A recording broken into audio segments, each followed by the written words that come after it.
అంటే సారీ ఆ word use చేయొచ్చేమో కానీ అంటే అయ్యో ఇంత ఇంత నచ్చలేదా జనాలకి, ఇంత హేట్ చేస్తున్నారా, ఎక్కడో కాన్ఫిడెన్స్ మొత్తానికి పోద్ది సార్. మళ్ళీ ఇంకో సినిమా తీయాలా వద్దా అనే భయం వచ్చేస్తుంది. యాక్చువల్ ఆ టైంకి మీరు వేరే తీయాలనుకున్నారు, ఆయన తీయమన్నారు అంతే కదా నాగార్జున గారు? అంటే నాగ్ గారితో కాదు, అప్పుడు వేరే సినిమా చేయాల్సింది అన్నపూర్ణలో. సో అప్పుడు ఇది చెప్పారు నాకు, ఇది మంచి ఆపర్చునిటీ, నాకు కూడా కెరీర్లో మంచి ఆపర్చునిటీ కదా అని అనిపించింది. అది పక్కన పెడితే ఆబ్వియస్లీ చిన్న ఏ ఫిల్మ్ మేకర్ అయినా సరే కాన్ఫిడెన్స్ పోతుంది సార్. అయ్యో నేను మళ్ళీ ఇంకో సినిమా తీస్తే ఆ తీస్తుండగా నచ్చుతుందా అనే ఒక భయం వచ్చేస్తుంది ఎక్కడో. సో అది పోవడానికి టైం పట్టింది, అది కాదనట్లేదు. కానీ అది పక్కన పెడితే I think the industry was very very sweet to me at that point sir. First అయితే నాగార్జున గారు చెప్పాలి. ఆయన ఆ టైంలో నాకు గుర్తుంది, ఫ్రైడే నైట్ ఒకసారి ఫోన్ చేశారు, భయపడకు, ఇది నేను నా కెరియర్లో చాలాసార్లు చూశాను, ఇట్లా విపరీతమైన నెగటివ్ టాక్తో సినిమా ఫస్ట్ డే అనేది చాలాసార్లు చూశాను, నువ్వు చూడు, సాటర్డే ఈవినింగ్ సండే కల్లా మారిపోద్ది టాక్ అన్నారు. ఐ థింక్ తర్వాత ఒక్కసారి మండే ఫోన్ చేశారు, మా ఇద్దరికి అర్థమైంది నా టాక్ మారదు అనేది అర్థమైంది. ఐ థింక్ వెడ్నెస్డే ఒకసారి ఫోన్ చేశారు సార్. ఆయన అలాంటి ఒక లెజెండ్కి ఓకే నాతో ఎన్నో డైరెక్టర్స్తో పనిచేశారు, నేను ఆ లిస్ట్లో ఎవడో ఒకడు అంతే కదా. బట్ అలా కాకుండా ఆయన ఎక్కడో వెడ్నెస్డే ఫోన్ చేసి, రాహుల్ ఒకటే చెప్తా, we all had a lovely time, నిజంగానే మేము అందరూ బాగా ఎంజాయ్ చేసాం సార్. మొత్తం టీము, క్రూ కానీ కాస్ట్ కానీ ఆ సినిమా తీసేటప్పుడు బాగా ఎంజాయ్, ఒక లవ్లీ స్పిరిట్ ఉండింది టీంలో, ఒక లవ్లీ. నాగ్ గారి వల్ల ఎక్కడో because of the mind he's we had a lovely time on the set. మొత్తం ఆ ఫ్యామిలీ మెంబర్స్ అంతా ఉంటారు. We had a lovely time on the set. Lakshmi గారు, ఝాన్సీ గారు, దేవదర్శిని గారు, రావు రమేష్ గారు, Vennela Kishore, we had a lovely time.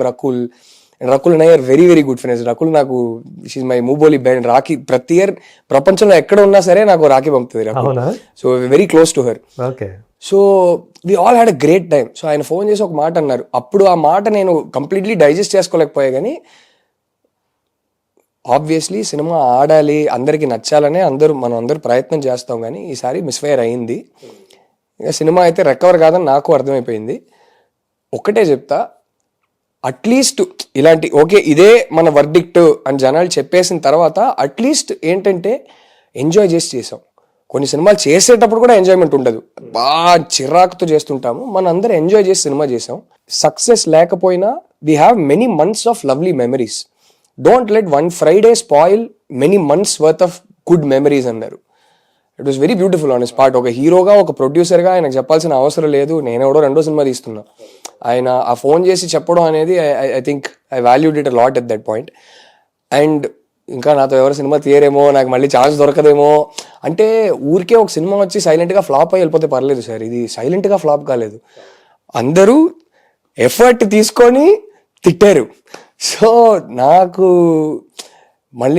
Cinema ఛాన్సే దొరకదేమో అనుకున్నా. బట్ ఆ టైంలోనే వెంటనే సినిమా రిలీజ్ అయింది, ఫ్లాప్ అయింది, ఆ టైంలోనే అట్లీస్ట్ ఒక 3-4 ప్రొడక్షన్స్ హౌసెస్ ముందుకు వచ్చి నాకు అడ్వాన్స్ ఇచ్చారు. అప్పుడు నెక్స్ట్ సినిమా మాతో చేయండి అన్నారు. లైక్ ఓకేలే, ఎక్కడో చిన్న కాన్ఫిడెన్స్ ఇచ్చింది. That I think is the most beautiful thing about the Telugu industry. And అంటే ఊరికే కాదు, అంటే ఆ సినిమా రిలీజ్ అయ్యి ఒక 2 weeksలో ఫస్ట్ ఫోన్ చేసిన ప్రొడ్యూసర్ అల్లు అరవింద్ గారు. ఆయన అప్పుడు ఒక వేరే సినిమా ఒకటి చేయమన్నారు, అది కాకుండా నెక్స్ట్ ఎలాగో ఆయనతో అంటే ఇప్పుడు చేస్తున్న సినిమా ఆయనతోనే చేస్తున్నారు. సినిమా రిలీజ్కి జస్ట్ ముందు నాకు దిల్ రాజు గారి కాంపౌండ్ దగ్గర నుంచి అండ్ సితారా కాంపౌండ్ దగ్గర నుంచి నాకు ఆఫర్స్ ఉండింది. సినిమా రిలీజ్ అయ్యాక వాళ్ళ యాటిట్యూడ్ ఏమాత్రం మారలేదు. సినిమా రిలీజ్ అయ్యాక కూడా ఫోన్ చేశారు, ఎప్పుడు ఏం చేద్దాం, మాకు నెక్స్ట్ చేస్తారా, ఎప్పుడు చేస్తారు, ఏమాత్రం మారలేదు. అది ఒక చిన్న కాన్ఫిడెన్స్. డైరెక్టర్గా మీ మీద వాళ్ళకి ఆ నమ్మకం మాత్రం ఏమాత్రం మారలేదు. ఎందుకో నన్ను ఎందుకు నమ్ముతారని నాకే అనిపించేది. కానీ the way the industry treated me was at that point, I think it mattered a lot to me. It was beautiful. Especially ఇలాంటి like big wigs and industry legends phone చేసి నెక్స్ట్ సినిమా మాకు వచ్చి తీ అన్నప్పుడు అది ఇచ్చే కాన్ఫిడెన్సే వేరే sir. అసలు అది ఎక్కడో నాకు మెల్లగా ఒక విషయం ఏం అర్థమైందంటే, ఓకే సినిమా పోయినా సరే, జనాలకు నచ్చకపోయినా సరే, అందరు తిట్టినా సరే, ఓకే వీడికి ఒక బడ్జెట్ ఇచ్చి ఒక కాస్ట్ ఇస్తే మేనేజ్ చేయగలుగుతున్నాడు. ఫారిన్ లొకేషన్స్ ఇంత పెద్ద, అంటే ఇన్ని లక్ష్మి గారు, రావు రమేష్ గారు, వెన్నెల కిషోర్, ఆబ్వియస్లీ అంటే లీడ్ యాక్టర్స్ పక్కన పెడితే, నాగ్ గారు, రకుల్ పక్కన పెడితే, ఒక పెద్ద స్టార్ కాస్ట్ వీళ్ళని హ్యాండిల్ చేయగలుగుతున్నాడు. ఎందుకంటే చీలాసో అనేది చాలా చిన్న సినిమా సార్, 2.5లోనో ఏదో తీసాము, మాక్సిమం 2 క్యారెక్టర్స్ చుట్టూ తిరుగుతుంది సినిమా, 32 daysలో ఫినిష్ చేసాము. అండ్ ఐ థింక్ ఆ పాయింట్లో అప్పుడు బయటకు వచ్చింది కూడా ఏంటంటే వీడు చెప్పిన టైంకి చెప్పిన బడ్జెట్లో మన్మధుడు 2 ఫినిష్ చేశాడు అనేది మెల్లగా బయటికి వెళ్ళింది అనుకుంటా. అండ్ నాగ్ గారు ఆ టైంలో ఆయన అందరికి వెళ్ళి రికమెండ్ చేశారు నన్ను, అది నేను లైఫ్ లాంగ్ ఆయనకు ఆ గ్రాటిట్యూడ్ ఉంటుంది నాకు.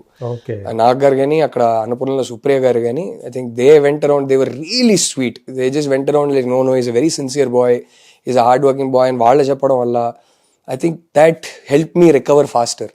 సో అది ఎందుకో అంటే ఆ తర్వాత నేను ఇంటర్వ్యూ చేయలేదు, ఇదే ఫస్ట్ చేస్తున్నా. ఆ తర్వాత కోవిడ్ వచ్చేసింది, ఇంటర్వ్యూ చేయలేదు, చెప్పాలనిపించింది ఆ టాపిక్ వచ్చింది కాబట్టి. How the industry made me feel better, I felt really good about, felt really good about that. సితారాలో కూడా నాగవంశీ గారు అప్పుడు సినిమా రిలీజ్ ముందే నాకు సితారాలో అడ్వాన్స్ ఇచ్చేసారు. టీజర్ ట్రైలర్ రిలీజ్ అయ్యాకనే అడ్వాన్స్ ఇచ్చేసారు. అప్పుడు ఆ టైంలో నా ఒక్క అడ్వాన్స్ తీసుకున్నా, మన శివలంక గారి దగ్గర అడ్వాన్స్ తీసుకున్నా.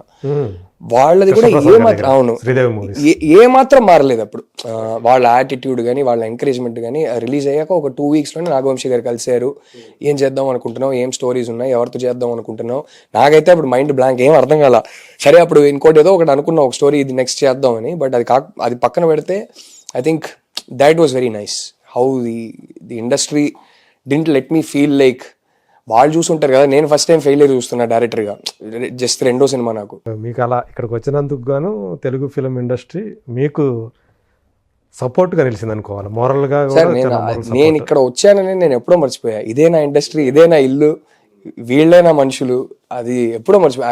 I still tell people, I tell my ADs also when they ask me, మీరు తమిళనా తెలుగునా అంటే నాకు అదంతా తెలియదు, కానీ Tamil is my mother tongue, of course there is no doubt about it, but I'm Telugu film maker, that is my identity. రేపు నేను ఇంకో లాంగ్వేజ్లో ఖచ్చితంగా లైఫ్లో ఎప్పుడో ఒక్కసారి అమ్మ హ్యాపీనెస్ కోసం అయినా ఒక తమిళ సినిమా తీయాలని అమ్మ నాకు చెప్తా ఉంటుంది, ఒక్కసారి నా కోసం తమిళ సినిమా తీరా అంటది, లైఫ్లో వెళ్ళి తీయాలని ఉంది నాకు. యాక్చువల్లీ అప్పుడు చీలాసో రీమేక్ చేయడానికి తమిళలో ఆఫర్ కూడా వచ్చింది, బట్ మళ్ళీ అదే సినిమా వెళ్ళి తీయడం ఎందుకు, వేరే సినిమా తీద్దాంలే అని చెప్పి నేను అప్పుడు వెళ్ళి చేయలే. కానీ ఏదో ఒక సినిమా తమిళ్లో వెళ్ళి తీయాలని ఉంది.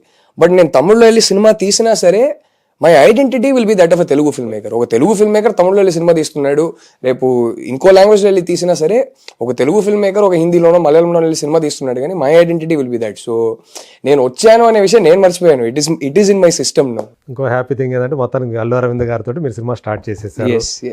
సో గాడ్ ఫ్రెండ్ అని చెప్పేసి కొంచెం ఏదైనా దానికి సంబంధించి ఏమైనా చెప్తారా మా కోసం? అంటే బేసిక్ డీటెయిల్స్ కాకుండా ఏది షేర్ చేసుకున్నా మరీ ఎర్లీ. ఇప్పుడే just what I can tell you is that 15 days shooting అయింది, అందుకే మనం లాస్ట్ వీక్ చేద్దాం అనుకున్నాం కానీ 15 days షూట్ చేసేసాం. షూట్ కి ముందు మనం కలవాల్సిందే దీనికోసం. సో మొత్తం ప్రీ ప్రొడక్షన్ లో బిజీ అయిపోయా. ప్లస్ అప్పుడు ఒక యాక్టింగ్ సినిమా కమిట్మెంట్ ఫినిష్ చేస్తున్నా, త్వరగా స్టార్ట్ చేసే ముందు ఫినిష్ చేయాలని. ఇది యాక్చువల్లీ ఆల్మోస్ట్ ఒక 1.5 years బ్యాక్ స్టార్ట్ చేయాల్సింది సార్. ఒక 2 years బ్యాక్ గీతాలో ఒక సినిమా చేద్దాం అని అనుకున్నాను. స్క్రిప్ట్ నాదే సార్, స్క్రిప్ట్ నాదే, ఈసారి స్టోరీ స్క్రీన్ ప్లే అంతా నాదే. యాక్చువల్లీ వేరే స్క్రిప్ట్ తో నేను రష్మిక గీత ఆర్ట్స్ సినిమా చేద్దాం అని అప్పుడు అనుకున్నా. ఒక 1.5 years బ్యాక్ స్టార్ట్ అవ్వాల్సింది.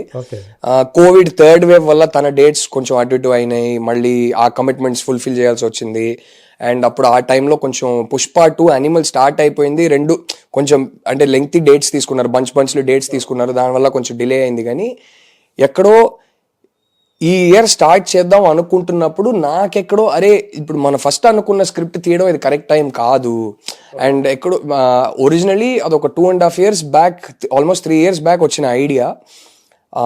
ఆ తర్వాత గీతార్ట్స్లో ఆల్మోస్ట్ 2.5 years బ్యాక్ చెప్పా, రష్మికకి ఆల్మోస్ట్ 2 years బ్యాక్ చెప్పా. బట్ ఈ ఇయర్ స్టార్టింగ్ నుంచి ఆ 2 yearsలో ఏమైందంటే చిన్న ఆ స్టోరీ కాకపోయినా చిన్న ఆ పాయింట్ టచ్ చేస్తూ వేరే లాంగ్వేజెస్లో 2-3 సినిమాలు వచ్చినాయి. ఈ సినిమా తీస్తే ఇప్పుడు కొత్తగా ఉంటుంది, ఒక నావల్ పాయింట్, ఎవరు టచ్ చేయలేని పాయింట్ అని అనిపించింది అప్పుడు. ఎక్కడో ఓకే మలయాళంలో ఒక సినిమా రావడం, ఒక హిందీలో ఒక సినిమా రావడం, తమిళ్లో ఒక సినిమా రావడం, తెలుగులో లక్కీలు ఇంకా రాలేదు, ఖచ్చితంగా తీస్తా కూడా. బట్ ఎందుకో ఈ సైకిల్లో ఆ సినిమా కరెక్ట్ కాదని అనిపించింది, నాకే అనిపించింది. సో నేను ఒకసారి ప్రొడ్యూసర్స్తో చెప్పడం, అదేంటి ఎందుకు రష్మిక చేస్తానంటుంది కదా అదేదే అన్నారు. మళ్ళీ ఒకసారి రష్మికతో కూడా మాట్లాడా, రష్మికకు చెప్పా నాకెందుకో అది కాదు అంటే ఏం చేద్దాం అనేది కాదు, ఇంకో స్క్రిప్ట్ ఉంది, దీనికన్నా ముందు రాసిన స్క్రిప్ట్, ఇప్పుడు తీస్తున్న స్క్రిప్ట్ అయితే 2020 Januaryలో రాశాను సార్. మన్మధుడు 2 అంతా అయిపోయాక తిరిగి వచ్చి ఒక 7-8 months గ్యాప్ తీసుకున్నా. ఆ తర్వాత ఇది రాశాను. ఇది రాస్తుండగా కోవిడ్ చైనాలో స్టార్ట్ అయింది, ఇంకా ఇండియాకి రాలేదు. ఓకే. కరెక్ట్ గా ఇది స్క్రిప్ట్ ఫినిష్ చేసి ఒక 1 month లో కోవిడ్ ఇండియాకి వచ్చేసింది. పదాలు తెలియని పెదవులకు అమృత వాక్యం అమ్మ. సంతానలేమి సమస్యతో బాధపడుతున్న ప్రతి స్త్రీమూర్తి బాధను మేము అర్థం చేసుకోగలం. ఫెటినైన్ వరల్డ్ బెస్ట్ ఎంబ్రియాలజీ ల్యాబ్ మరియు జిల్ట్రిక్స్ అలారం సిస్టాన్ని మొట్టమొదటిసారిగా ఏపీ మరియు తెలంగాణలో ఈ నెల 9న ప్రముఖ సినీ నటి స్నేహ, స్పెయిన్ దేశానికి చెందిన international senior embryologist Javier Herrera గారు ప్రారంభించారు. ఈ శుభతరుణంలో రక్త పరీక్షలు, AMH test, RBS, semen analysis, ultrasound scan, follicle scan ఈ నెల 31 వరకు ఉచితంగా అందిస్తుంది. 49 49 అంటే సంతానం, 49 అంటే సంతోషం.